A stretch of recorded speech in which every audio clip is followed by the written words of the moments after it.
This is for both of you. Do you think there are limitations to your work due to the fact that you are males dealing with a female-dominated subject? And also for Yaacov, where did you have difficulty finding primary sources? Well, there's no lack of primary sources. I'm interested in primary sources. I'm much less interested, actually, when I read and learn and analyze. I'm less interested. I read works on. I read analytical work and historical work, but I'm interested really in the primary sources and their abundance. There's abundance of primary sources.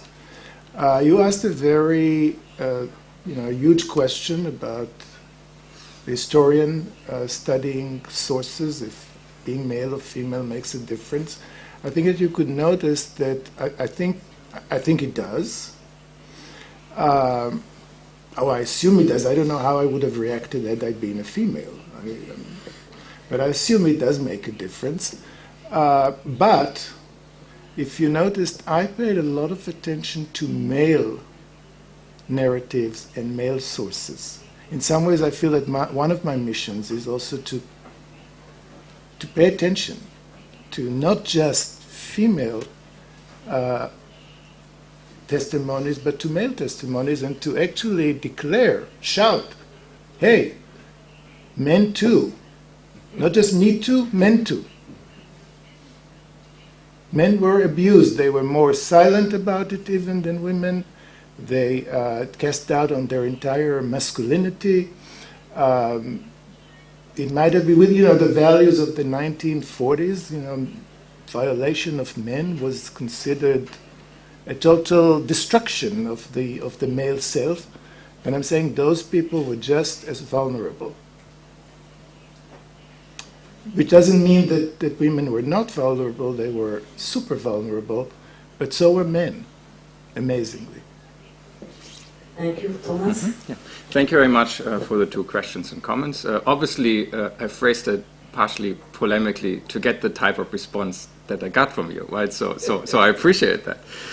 But less flippantly, while of course undoubtedly many historians of all genders have in the last 2-3 decades done quite a number of studies, and if you look more recently, from Doris Bergen to Tina Grossman and many recent PhDs, and all of it, of course, who go precisely in this direction. But if you look again, how gender is used as a category of analysis in the study of the Holocaust, it falls far, far, far short, right, from the earlier programs, as I stated, laid out the entire field in the way in which the practice unfolds. Or more precisely, if you think about, and we heard this really fantastic lecture by Professor Weinberg, with many of the core issues of Holocaust studies. Genesis, decision-making process, perpetration, motivation, or whatsoever, and how much of a role does gender play in those, right? And I would actually argue not so much. Currently, right, it means that it could. And so that was more what I was getting at. Is of course also very much steeped in the present identity politics, right, in which much of not just American academia, of course, is fully immersed in who can speak on a certain topic, right? If it goes down to who is the right to speak, and that's of course debates that have also been long with us. And if you look at the historiography, how many German historians, for example, have worked on Jewish responses in the 80s? You won't find very many. Most Germans did perpetrator studies of German perpetrators, like for Martin Bouchard and all the others, and even the younger generation. So he even said that Jews cannot write proper. Exactly, right, in a German fashion of course, a former Wehrmacht officer, right? So yes, but if all we are reduced to. There's no need for the microphone. It's a small. Don't need everyone here. Yeah. It's a small room. If all what is reduced to is to write, stories or analysis of the groups that we claim to be part of, be it heterosexual or like a continuum of genders and white and German or non-German or whatsoever and stuff like that, then we're really reduced to writing very little, if anything, meaningful or whatsoever.